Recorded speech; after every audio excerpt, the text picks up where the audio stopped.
네, 안녕하세요. 의학전관세사입니다. 네, 오늘 첫 시간 4월 첫 개강이죠. 네, 오늘은 전체적으로 OT 한번 첫 시간 진행하고요. 시작하자마자 바로 수업 들어가면 좀 센스가 없을 것 같아서 OT 간단하게 진행을 하고 그 이후에 또 수업을 저도 끝내고 싶지만 끝낼 수 없으니까 원장님이 화내세요. 그래서 두 번째 시간, 세 번째 시간은 좀 가벼운 내용으로 수업 시간 진행하고 오늘 첫 강의는 마무리하도록 하겠습니다. 그래서 지금 열심히 막 TV가 안 돼가지고 열심히 눌렀는데 사실 첫 시간에는 안 쓸 거예요. 간단하게 OT만 할 거고요. OT는 이렇게 할 겁니다. 자, 첫 번째, 우리가 왜 관세평가 공부해야 하는가? 왜긴 시험 과목이니까 하죠. 근데 왜? 즉 어떤 것을 왜 우리가 이 관세의 과세 가격이라는 것을 공부를 할 것이냐라는 것에 대해서 아주 간단하게 살펴볼 거고요. 두 번째는 그래서 어디까지 공부를 할 것이냐를 간단하게 말씀을 드릴 거예요. 이게 보다 보면 이제 여러분 다른 수험생들 이렇게 보시면 그 일반 이론서 하나 가지고 있고 막 협정집 하나 가지고 있고 막 사례 프린트 가지고 있고 막 되게 많아요. 그러면 우리는 법만 다른 것처럼 뭐 법만 공부하면 끝나는 게 아니라 법도 봐야 되고 협정도 봐야 되고 이 협정에서 파생되는 사례 연구 막 예해 이런 거 다 봐야 된단 말이에요. 그래서 항상 질문들이 나오는 게 어디까지 공부해야 돼요? 라는 질문들이 있었어요. 나아가서 심화 과정까지 하게 되면 막 우리 판례도 볼 거예요. 그럼 판례도 무수히 많은 판례들이 있는데 그럼 막 불안하단 말이에요. 수험생 입장에서. 아, 내가 좀 더 찾아볼까? 학원에서 나눠주는 것만으로도 좀 부족한 것 같은데? 막 이런 생각까지 들어요. 그래서 어디까지 공부해야 될 것이냐? 라는 Q&A를 제가 자주 하다 보니까 아예 OT 때 말씀을 드리면 되겠다 해가지고 이 부분을 말씀을 드릴 거고요. 그리고 세 번째 중요하죠. 자, 우리가 그래서 관세사 시험을 합격을 할 건데 자, 어떻게 공부해서 합격을 할 것이냐. 자, 이 부분은 제가 관세사로서 이 앞에 서 있잖아요. 그러면 저도 마찬가지로 여러분들처럼 여기 앉아 있었어요. 그러니까 수험생 때 여러분이 향후에 겪으실 혹은 한번 겪으셨던 그런 애로사항들이라든지 이런 것들을 했었으면 좀 더 좋았을 텐데 라는 것들을 제가 이미 알고 있잖아요. 선배로서, 관세사 선배로서. 그래서 유의사항들 어떻게 우리가 공부를 하고 차근차근 스텝을 밟아 나아가면 내년이 됐든 내후년, 올해 혹은 내년 혹은 내후년 관세사라는 타이틀을 거머쥘 수 있겠구나라는 것들을 말씀드리는 시간을 갖고 첫 시간은 종료를 할게요. 자, 그리고 제가 들어오기 전에 코를 한번 찌르고 딱 한 줄 뜨는 거 보고 들어왔거든요. 근데 그래도 혹시 모르니까 서로 조심하는 게 좋으니까 제가 마스크를 쓰고 강의를 할 건데 마스크를 쓰고 강의를 하면 숨이 엄청 차요. 그래가지고 제가 중간중간에 좀 이렇게 헐떡여도 아직 시작도 안 했는데 좀 헐떡이네요. 헐떡여도 조금 여러분들 양해를 좀 부탁드릴게요. 자, 관세평가 왜 공부하느냐? 아까 말씀드린 것처럼 시험 과목이니까는 해요. 근데 관세평가, 즉 관세의 과세 가격을 우리가 찾아 나가야 되는데 올바른 과세 가격을 왜 찾아 나가야 하는가? 자, 우리는 과세 가격에 관세율을 곱하죠. 그럼 이렇게 하면 관세가 나와요. 그러면 물품 가격에다가 관세 얹어서 부가세만 있다 치면 부가세 이런 식으로 나아가죠. 모든 첫 번째 스텝이 관세의 과세 가격이에요. 어차피 세율은 정해져 있어요. 대부분 8% 혹은 요즘엔 FTA가 많으니까 0%. 그러면 기본적으로 보면 딱 0, 6.5, 8, 13 이렇게 크게 네 가지로 세율이 구성되어 있어요. 모든 HS 코드에는. 물론 이게 다른 것들도 있지만 이게 지배적입니다. 자, 그러면 세율은 어차피 고정이 돼 있으니까 이 가격이 오르락 내리락 하는 거에 따라서 이 관세가 결정이 돼요. 결국에는 과세 가격을 올바르게 책정해야지만 올바른 관세가 나오게 되고 올바른 관세가 나오면 거기에 나아가서 부가세 혹은 개소세 등등등 이런 것들이 파생이 되다 보니까 결국에는 이 가격을 우리가 잘 찾아보자라는 게 관세평가의 기본입니다. 그냥 이게 끝이에요. 이것 때문에 우리가 과세 가격을 올바르게 찾아 나가는 겁니다. 자, 그런데 예를 들어서 제가 편의점에 가서 물을 삽니다. 가서 사장님 이거 물 얼마예요? 네, 1,000원입니다. 편의점 사장님이랑 저랑은 아무런 관계가 없어요. 그렇죠? 그래서 여기 있습니다 하고 1,000원을 딱 받고 끝났어요. 거래가 끝. 아주 깔끔한 거래죠. 이 1,000원에 대해서 그 어느 누구도 의심하지 않아요. 자, 물론 이 편의점 사장님은 뭐 한 800원 주고 이거를 도매로 떼왔을 거예요. 그래서 본인의 마진을 생각해서 나는 한 200원 정도 더 먹어야겠다 해가지고 1,000원에 팔아야지. 제가 물건 가서 딱 샀는데 생수 1,000원이면 이 정도면 적절하군. 생수를 막 2만 원, 3만 원에 팔면 저도 안 사겠죠. 근데 1,000원 적절하네 하면서 판매자와 구매자 모두가 이 가격에 대해서 적정성을 오케이 하면서 주고받았고 딱 끝났어요. 자, 그랬는데 만약에 여기 계신 분들 중에 한 분이 저쪽 가서 책을 사시는 거예요. 다른 어떤 책을. 그런데 제가 딱 가가지고 원장님 제 수업을 들으시는 분이니까 3만 원짜리를 한 2만 원에 주십시오 라고 하면서 막 가격을 제가 조율하기 시작해요. 자, 저는 제 수업을 들어주시는 분과의 어떠한 관계, 유대 관계가 생기기 시작하면서 원래는 3만 원에 팔았을 이 책을 갑자기 원장님이 알겠습니다 하면서 저를 믿으시고 2만 원을 막 깎아줘요.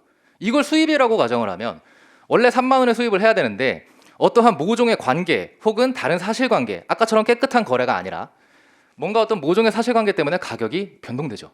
그러면 그 변동된 가격, 주로 가격이 떨어지는 게 문제가 돼요. 자, 그럼 그 떨어진 가격으로 인해서 세율을 원래 100원짜리를 80원으로 떨궜다.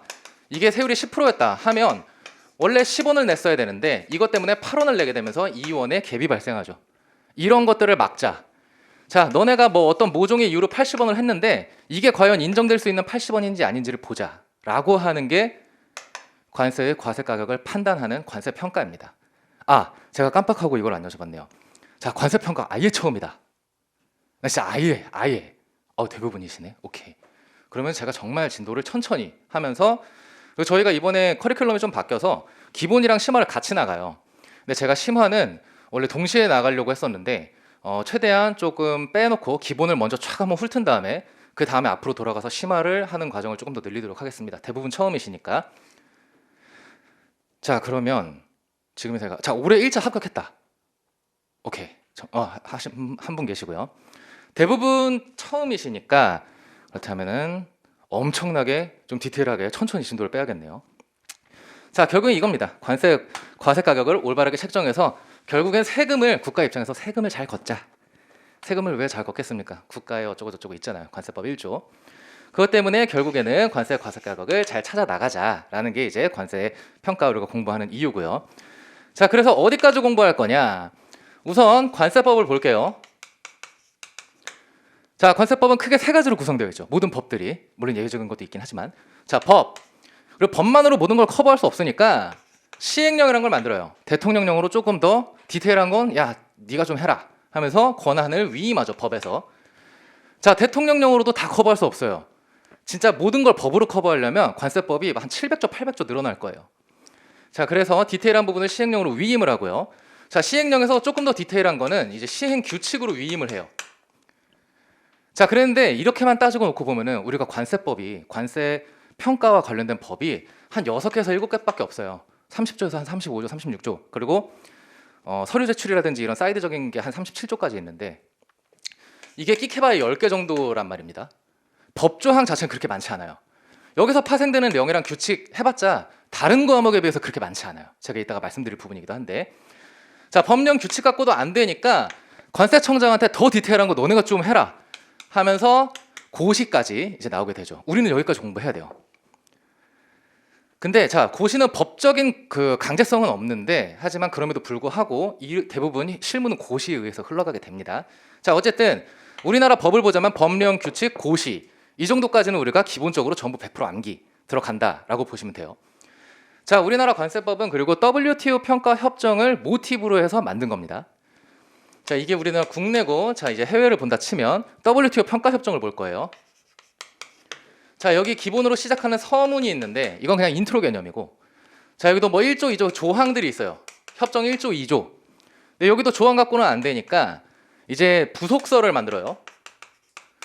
부속서에 따른 주해들이 있습니다. 얘 갖고 또 안 되니까 여기서 여러 가지 이제 권고 의견이라든지 예해라든지 WTO 결정 등등 여러 가지 파생을 시켜요. 여러분 보면 구성이 비슷하죠. 이렇게 어느 정도 매치가 되는 거예요. 자, 그러면 이 많은 걸 다 해야 됩니까? 여기에 나아가서 이제 여러분 변별력을 가져야 될 거잖아요. 여기까지 누구나 다 하니까.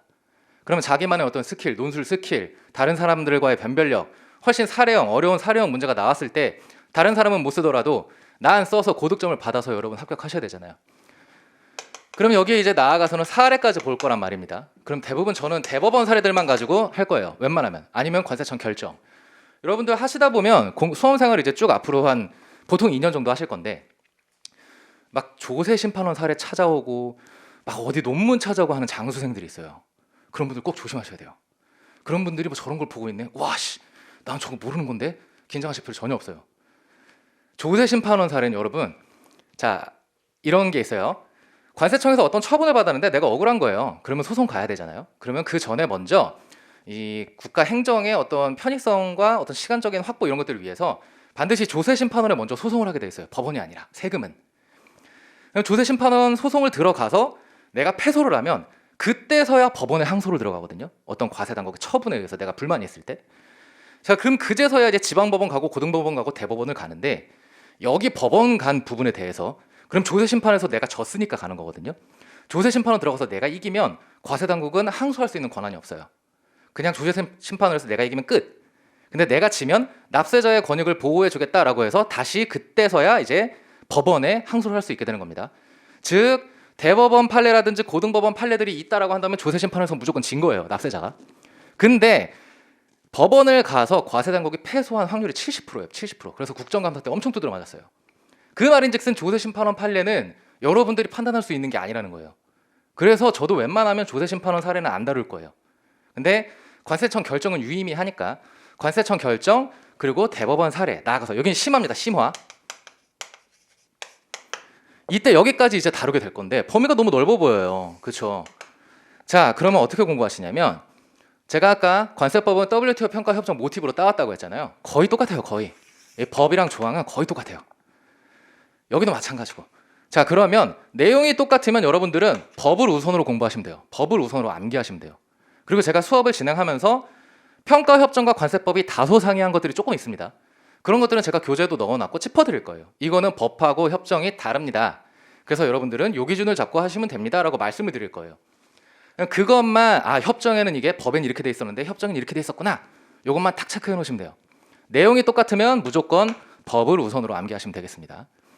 자, 그러면서 내용이 비슷한 것들은 법 위주로 가고, 그래서 여기 것들은 주로 판단 기준들을 내려주는 것들이에요. 이런 판단 기준들을 제시하는 것들이 많이 있는데 이런 것들이 막 두 쪽, 세 쪽, 네 쪽 넘어가요. 그러면은 향후에 여러분들 보시겠지만 뭐 예해 2.1 이런 것들 막 두세 페이지 넘어갈 건데 거기서 정말 필요한 핵심 문구들이 있어요. 그 문구들을 제가 수업 시간 때 말씀드릴 거예요. 그러면 1차적으로는 그 문구를 먼저 암기를 하시면 되는 거고 나아가서는 그땐 내가 여기 문구만 선생님이 줄쳐준 것만 내가 암기를 했었는데 한번 읽어봐야겠다라고 하면서 쓱 읽어가시는 방식으로 그렇게 범위를 잡으시면 됩니다. 기본적으로 법령 규칙 고시는 100% 암기. 그 다음에 여기 협정은 법하고 똑같으면 법 위주로 암기. 법에 나와 있지 않은 예외적인 취소. 자, 법에 나와 있지 않은 디테일한 판단 기준을 제시하는 권고 의견 예해 결정 등등등 혹은 부속서도 될 수도 있어요. 이런 것들은 판단 기준을 우선해서 암기. 이렇게 넓혀 나가시면 되겠습니다.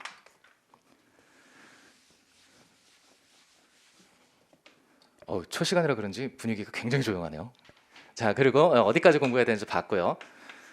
그럼 자, 중요한 거 이제 어떻게 공부를 할 것인가. 간단하죠, 여러분.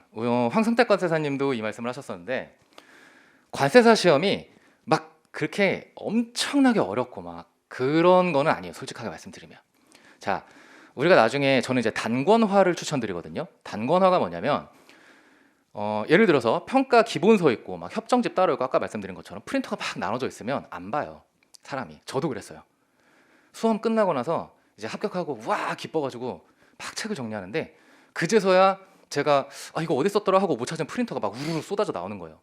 자, 신나게 다 막 불태우고 막 파쇄기 갈고 막 했죠. 합격했으니까. 자, 이렇게 공부해야 될 게 산계돼 있고 책이 너무 많아지고 하면은 이게 뭐랄까 짐 빠져요. 내가 이 책만 다 끝내면은 되는 게 아니라 이 책 보고 나서 저 책 또 봐야 되네. 이 책 보고 나서 이 프린트 또 봐야 되네. 그러면 질려요. 이게 약간 압도당하는 느낌. 그래서 저는 단권화를 추천드립니다. 첫 번째.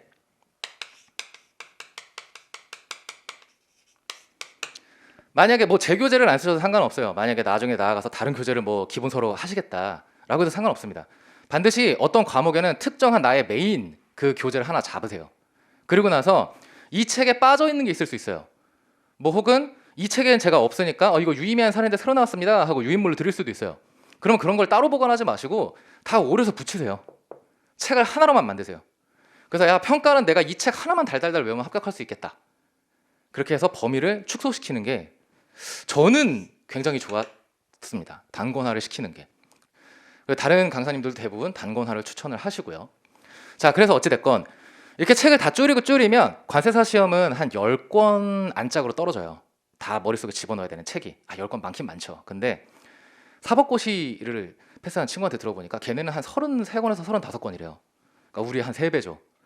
그러니까 그것처럼 암기량이 막 어마어마하게 많은 것도 아니고 뭐 다른 것처럼 회계는 우리 1차에서 끝나잖아요. 사실 회계가 진짜 어려운 과목인데 자, 그 회계는 우리는 1차에서 끝나고 하다 보니까 우리 시험 자체가 진짜 막 4년, 5년 공부해야 되는 수준은 솔직하게는 아니에요.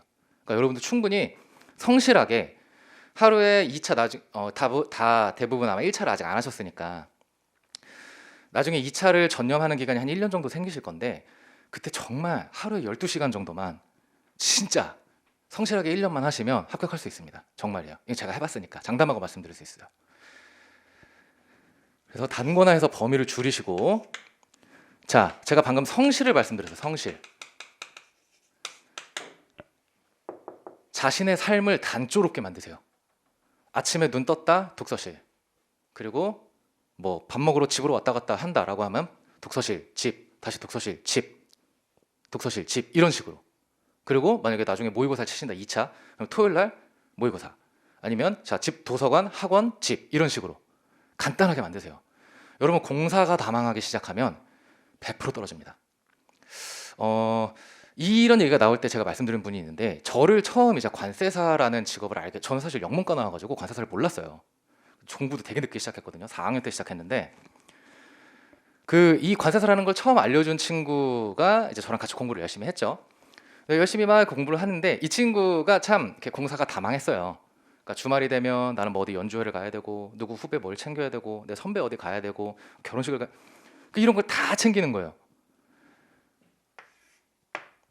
이게 그렇게 되다 보면 딱 집중을 할 수가 없어요. 그래서 여러분 어차피 2년입니다. 2년. 요새는 한 3년 정도까지 잡잖아요. 2, 3년 투자해가지고 전문직이라는 타이틀을 얻으실 수 있다면 충분히 이때는 조금 친구들 만나는 것도 좀 자제하고 자신의 욕망, 욕구 이런 거 조금 줄이시고 그렇게 하셔서 충분히 투자하실 수 있을 만한 기간입니다. 그리고 여러분 사실 이게 제가 2년 잡았잖아요. 아까 말씀드린 것처럼 하루에 12시간, 13시간 쫙 전력 질주해야 되는 거는 한 1년 정도예요. 1년. 1년 동안 그렇게 산다고 여러분 안 죽습니다. 할 수 있습니다. 네. 패턴화를 시키시고요. 그리고 여러분 답습하셔야 됩니다. 이 얘기는 제가 고등학교 때 저희 담임 선생님께서 해주신 얘기인데 전 아직까지도 기억에 남아요. 박지성 선수가 엄청난 그 선수잖아요. 우리나라의 축구계에 있어서는 고등학교 때까지는 전혀 알려지지 않은 선수였단 말이에요. 근데 그 유명해지고 나서 이제 책이라든지 본인의 자서전, 어떤 인터뷰 이런 것들을 토대로 말씀해 주셨는데 이 친구는 이 친구는다. 박재성 선수는요. 고등학교 때까지만 해도 그러니까 답습, 그러니까 이미 많은 선진들이 이루어 놓은 것들을 그대로 받아들이는 데 시간을 많이 썼다고 해요. 그러니까 내가 튀려고, 그러니까 나만의 어떤 논리, 나만의 판단, 나만의 독특한 것들 이런 것들을 막 하려는 게 아니라 일단 기존에 잘 짜여져 있는 선진 문물 뭐 그렇게 표현을 하겠습니다. 그런 것들을 잘 받아들이고 이게 내가 소화가 되면 나만의 어떤 것을 만들겠다. 이렇게 하면서 오히려 초반에는 빛을 보지 못했다라고 하더라고요. 관세평가 똑같습니다. 자, 이 말씀을 왜 드리냐면 관세평가가 다른 과목이랑 조금 달라요. 자, 관세평가는 판단해라라는 게 제일 많이 나올 거예요. 혹은 계산해라. 막 값을 여러 개 주고 자, 이거 과세인지 아닌지, 자, 이거는 뭔지, 이건 뭔지 다 너가 한번 판단하고 그 다음에 과세 가격을 산출해봐 라는 문제가 태반이에요. 단순히 논술하고 단순히 서술하는 문제는 작년만 좀 위주로 그렇게 나왔다 뿐이지 최근 5년, 조금 더 넓혀서 최근 7년 기출문제 트렌드를 살펴보면 전부 다 계산, 판단, 조금 실무적인 사례형의 문제들이 집중적으로 나오고 있어요. 자, 그렇다면 우리는 이걸 가지고 그냥 답안 쫙 쓰는 거, 나 외운 거 쫙 쓰고 다 푸는 게 아니라 이런 하나의 이슈들에 대해서 우리 관세평가 근거과세의 원칙이거든요. 근거를 들어서 판단해야 되는 겁니다. 자, 이 금액은 성격을 파악해 봤더니 자, 관세법에 나와 있는 어떤 것에 해당하고요. 이것은 이런 경우엔 과세, 이런 경우엔 비과세입니다. 주어진 사실관계를 살펴보니 여기 중에서 이거에 해당하기 때문에 과세입니다. 이런 식으로 나아가서 내가 판단을 해야 된단 말이에요. 그리고 내가 어떻게 판단했는지 답에 잘 녹여내야 돼요. 자, 그랬는데 이미 주어진 많은 이제 사례라든지 어떤 논리라든지 이런 제 교재에 담아놓은 것들이라든지 이런 내용들을 자기 자신이 난 이거 이렇게 생각 안 하는데? 난 이거 비과세라고 생각하는데? 이거 왜 이런 겁니까? 막 약간 튀는 그렇게 이제 약간 제 입장에 보면 엇나가시는 분들이 있어요. 그런 거는 절대 하지 마세요. 일단 본인이 먼저 이 내용이 다 이해가 되고 암기가 되고 그 다음에 합격한 다음에 하세요. 그런 거는. 자, 그런 경우도 있긴 있어요. 제가 한참 기업 심사를 많이 했을 때인데, 여러분 기업 심사가 뭐냐면 어떤 회사에 세무조사를 나가는 거예요, 관세청이. 그럼 그때 제일 많이 하는 게 이 관세평가입니다. 제일 많이 하는 게 관세평가. 수입 가격에 대한 적정성. 그러니까 제가 앞으로 사례라든지 제 경험들을 말씀드릴 때, 제가 한참 심사할 때 어쩌고 저쩌고 이렇게 하면 아, 저 사람이 관세평가했을 때 얘기를 하는 거구나 라고 이해하시면 돼요. 제가 이제 한참 심사를 하면서 뭐가 좀 잘 안 풀리는 게 있어가지고 막 회의를 열심히 했어요. 제 후배들 데리고, 그리고 제 디렉터 모시고 막 회의를 하면서 이게 잘 안 풀리는 거예요. 그래가지고 아, 이거 어떡하지 하고 있는데, 제 후배가 한 1년 정도밖에 안 한 친구가 팀장님, 근데 이거 이렇게 접근하고 이렇게 해석할 수 있지 않을까요? 하는 순간에 제가 책상을 탁 치면서 야, 기발하다, 이런 적이 있긴 있어요. 물론 여러분들도 보시다가 이건 이렇게 접근해서 이렇게 갈 수도 있겠네 라고 할 수도 있어요. 하지만 수험생 때는 하지 마세요, 웬만하면. 왜냐? 기출문제는 그런 변형 혹은 완전 진짜 지엽적이고 예외적인 거, 논란의 소지가 될 수 있는 시험 문제 어차피 안 나와요. 그런 문제 나오면 난리 납니다. 그렇기 때문에 시험 문제는 어느 정도 선을 넘지 않는 범위에서 나올 거고, 이 범위 안에서는 대부분 이미 논리가 확정되고 다양한 사례들에 의해서 이게 형성이 되어 있는 것들이 나올 거기 때문에 여러분들 웬만하면 너무 나만의 튀는 생각 이런 것들을 하지 마시고 답습 하시는 게 가장 중요하겠습니다. 자, 그리고 네 번째, 무조건 이해부터 하세요. 이해가 수반되지 않은 암기는 말짱 꽝입니다. 자, 이게 있어요. 그 유명한 교육학자인데 이름을 까먹었네. 여러분들 말씀드려야지 하고 제가 열심히 외우고 있었는데, 여기가 시간이고요, 여기가 분량입니다. 분량. 우리가 이제 암기를 하여야 하는 이 곡선이 이렇게 돼요. 시간이 지나면 지날수록 내가 외우고 있는 암기는 현저하게 떨어지죠. 이게 어느 정도냐면 한 20분이 지나잖아요. 그러면 한 40%가 날아간대요. 제가 한 20분 전에, 지금 딱 한 25분 됐네요. 한 7시 한 5분쯤에 드렸던 말씀을 여러분들이 이제 조금씩 까먹고 있는 거예요. 이건 제가 그냥 드리는 말씀이 아니고 어떤 교육학자가 분석을 한 겁니다. 자, 이 정도로 빠르게 날아가요. 하루가 지나면 한 절반 정도가 날아간다고 하더라고요. 자, 그냥 암기하면 이렇게 날아가는 것들, 근데 철저하게 이해를 수반하고 이어서 말씀드릴 반복학습이죠. 반복학습.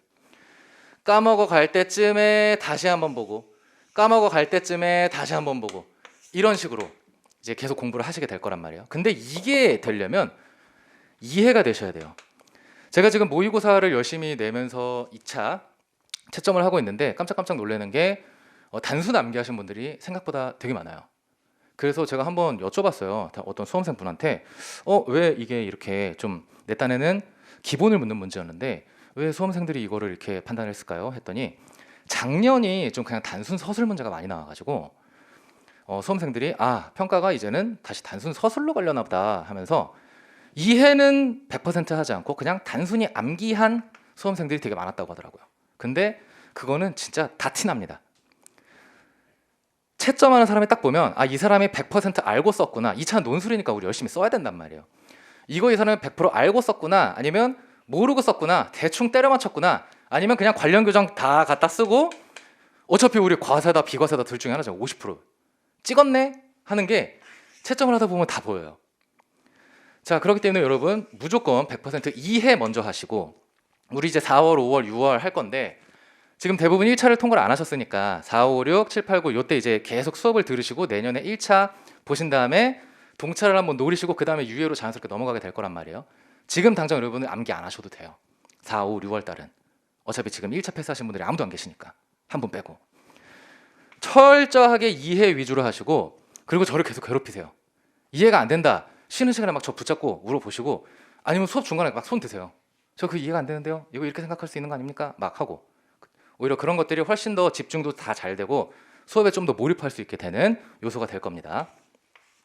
철저한 이해. 왜냐? 우리는 근거 가세의 원칙이고 이 근거를 답에 써야 되니까. 자, 그래서 이 이해를 무시하신 상태에서 진행을 하시면 정말 큰일 납니다. 요 4가지 정도가 가장 기본이 될 것 같아요. 자, 그리고 향후에 여러분 요거는 그냥 마지막으로 한 가지만 말씀드릴게요. 좋은 얘기와 다소 뼈를 때리는 이야기. 좋은 얘기는 뭐냐면 여러분들 관세사 시험을 정말 한 2년, 3년 정도 소요를 하셔가지고 합격을 하시면 그 성취감은 정말 이루 말할 수가 없어요. 여기 남성분들 계시니까 다들 군대 갔다 오셨죠? 전역하셨죠? 전역하실 때 정말 세상을 다 가진 기분이셨죠? 전 전역했을 때보다 진짜 저 전역했을 때 와 진짜 세상을 다 가진 기분이고 너무 좋았어요. 근데 그때보다 딱 조회를 했는데 합격 딱 그 두 글자 봤을 때가 정말 제일 제 살면서 가장 기뻤던 순간 탑3 안에 들지 않을까. 근데 그 합격한 그 전해에 똑 떨어졌을 때 제가 엄청 자만했거든요. 합격하기 전해에 모의고사를 봤을 때 제가 한 5등 밖으로 떨어진 적이 거의 없었어요. 그 당시에 있던 학원에서. 어떻게 하다 보니까 좀 제 자랑을 하게 되는데 죄송합니다. 성적이 되게 좋았는데 그러다 보니까 막 자만하는 거예요. 그러다가 똑 떨어졌죠. 막 가족들이 이미 다 막 제가 합격하는 줄 알고 있었는데 떨어지고 친구랑 소주를 막 마시고 근데 심지어 그것도 어떻게 하게 됐냐면 발표 전날에 원래 딱 12시 딱 지나가면 합격자 명단이 탁 뜨던 시절이었어요. 근데 낮 12시에 그 담당자가 실수로 올린 거예요. 낮 12시에. 그래서 원래 다음날 우리는 알았어야 되는데 전날 낮 12시에 딱 그걸 받고 제 수험번호가 없는 거예요. 제 이름이. 친구한테 막 전화했죠. 같이 공부한 친구한테. 야, 너 있냐? 사람이 사악한 게 여기 한 켠에 쟤도 떨어졌으면 좋겠다. 그게 조금 있더라고요. 딱 야, 너 붙었냐? 그랬더니 야, 나와 소주 마시자. 너 떨어졌구나. 한편으로 다행이다. 같이 해야겠다. 딱 만나가지고 술을 진탕 마셨죠. 그러고서 이제 낮술을 막 퍼마셨으니까 한 6시, 7시부터 완전 만취였어요. 만취. 그래서 탁 이제 집으로 가야 되니까 어쨌든 이제 사실 알려야 되잖아요. 부모님한테. 이거 어떡하지? 초저녁 막 날도 막 밝은데. 자, 아직도 기억납니다. 버거킹 옆에서 국민은행으로 내려가는 그 계단에서 딱 전화를 했어요. 아버지한테. 술은 이미 만취돼 있고 딱 전화를 해서 아빠 이제 목소리 여보세요. 펑펑 울었어요. 펑펑 진짜 길거리에서. 너무 막 죄송하고. 근데 뭐 그때 이제 그런 것들이 원동력이 됐으니까 또 더 열심히 해서 합격을 했겠죠. 자, 그러니까 이 모든 것들이 이제는 아름다운 추억이에요. 저한테는. 그래서 가끔씩 거기를 지나다니면서 야, 저기서 내가 펑펑 울었었는데 해요. 저에게 이제 아름다운 추억. 자, 하지만 제가 여전히 떨어졌다면 그건 정말 지우고 싶은 추억이겠죠. 이게 정말 수험생이라는 게 자, 좋은 거는 이걸 여러분들이 득하셨을 때 주변에서 와, 너 전문직이다, 사짜다 라고 해주는 어떤 주변의 인식도 올라가고 그리고 솔직히 이 분야에 있어서는 관세사, 무역업계에 있어서는 관세사가 가장 하이엔드 자격이잖아요. 그래서 여러분들이 이쪽 분야로 취업하실 때 상당한 메리트가 될 겁니다. 관세사로서 혹은 은행으로 가는 친구들도 있고요. 요새 공기업에서도 많이 뽑아요. 그리고 사기업에서도 관세사를 많이 뽑습니다. 물론 조금 줄어들긴 할 거지만 자, 어찌됐든 여러분들한테 어떤 한 장의 카드가 더 생겨요. 이런 것들이 여러분들 엄청난 성취감 플러스 진짜 메리트가 되는 것들이 있을 거예요. 자, 그런데 다소 뼈를 때리는 말씀을 드리자면 떨어지면 진짜 최악이에요. 최악. 취업 준비 하나도 못했지. 맨 3, 4년 동안 공부만 했는데 나한테 있는 게 뭐가 있겠어요. 진짜 이때는 와, 어떡하지? 소리가 절로 나와요. 하지만 그렇다고 해서 무조건 최악 아닙니다. 그렇게 될 수 있다 가능성이 높다 뿐이지 그때 제가 아까 말씀드렸던 공사 당황했던 친구 있죠? 저한테 이제 관세사를 소개해줬던 그 친구 좋은 직장 가서 잘 살고 있어요. 근데 이제 처음에 이 친구가 이걸 극복하는데 좀 시간이 걸렸을 뿐이지. 근데 굳이 여러분 우리 두 번째 거 겪지 않아도 돼요. 잘 열심히 공부해서 관세사 합격해서 친구들이 야씨 사짜 왔네 라고 하는 그런 어떤 쾌감, 약간 어깨 뽕 좀 들어가고 막 대학교에 현수막 걸리고 막 전 관세사 땄을 때 진짜 어깨 뽕이 막 이만해가지고 친구들 왔어? 그랬거든요. 진짜 처음에 그래요. 이 관세사 뽕이 빠진데 시간이 좀 걸려요. 친구 딱 만나면 야, 이 새끼 나 사짜야 인마 딱 한대니까요 진짜. 그리고 지금 대학생이신 분 혹시 계세요? 이거 진짜 학기 중에 합격하잖아요. 장난 아니에요. 복도 지나가면 야, 저 관세사 됐대. 이건 진짜 경험담. 제 말고 제 후배 경험담. 자, 이런 짜릿함을 겪으시기 위해서 인고의 시간 한 2년 정도 잘 열심히 투자하시면은 여러분 관세사라는 타이틀로 합격을 하실 수가 있습니다. 그리고 여러분은 관세사를 딴다고 해서 무조건 관세사 직업만 하는 게 아니에요. 여러 방면으로 많이 파생할 수 있습니다. 심지어 그것도 있어요. 여러분 국정원 공무원 뽑을 때 관세사가 추가 점수가 있더라고요. 왜냐면 여러분들 향후에 지금 무역실무에 외국환 거래법이 있을 거예요. 외국환 거래법 전문가 해가지고 관세사를 채용하는데 어떤 메리트가 있다든지 혹은 여러분들이 이제 세관 공무원으로 가시기 위해서 관세사 어떤 이거를 더 적극 활용하시는 것도 있고요. 관세 법인으로 가실 수도 있고 회계법인으로 가실 수도 있고 나는 정말 이 관세 평가를 정말 잘했다라고 하면 로펌으로 가시는 분들도 계시고요. 회사로 가시는 일반 사기업은 뭐 대부분 이제 서플라이 체인이라고 해서 구매 부서, 구매나 어떤 이런 쪽으로도 많이들 가시고 은행 가시고 되게 많아요. 그래서 여러분들이 조금 더 다양한 진로를 선택하시는 데 분명히 유익한 카드가 될 겁니다. 자, 동기부여를 열심히 해드렸습니다. 하지만 이것도 아실 거예요. 모든 자격사들이 이제 제가 주변에 심사를 하다 보니까 뭐 변호사도 만나고 회계사도 만나고 세무사도 만나고 막 다양한 사자들을 만났어요. 모두가 자기 후배한테는 야, 하지 마, 딴 거야, 딴 거. 저도 제 후배한테 야, 관세사 하지 마. 야, 회계사예요, 회계사. 농담을 이렇게 하거든요. 자, 여러분들도 하지만 그것도 내가 따고 나서 농담 삼아서 야, 하지 마, 관세사 하지 마, 딴 거야, 딴 거야 하는 거지. 이게 못 따고 나서 하는 것과 따고 나서 하는 건 천지 차이니까 여러분들 이제 앞으로 열심히 공부하시면 되겠고, 다시 한번 말씀드리자면 여러분들은 어차피 내년에 1차를 타겟팅으로 하시는 분들이니까 4월, 5월, 6월은 철저하게 2회 위주, 암기하려고 하지 마시고 2회 위주의 학습을 진행을 하시면 되겠습니다. 네, 그럼 이렇게 간단하게 오리엔테이션 끝내고요. 다음 시간에 두 번째, 세 번째 시간에는 첫날이니까 이제 우리 교재가 어떻게 구성되어 있고 관세 평가는 주로 어떠한 방식으로 접근을 하고, 그리고 관세 평가 처음에 큰 숲을 보는 그런 시간으로 해서 오늘 수업을 진행하도록 할게요. 네, 한 15분에서 한 20분 정도만 쉬었다가 제가 한 50분에서 55분 정도에 들어오도록 하겠습니다.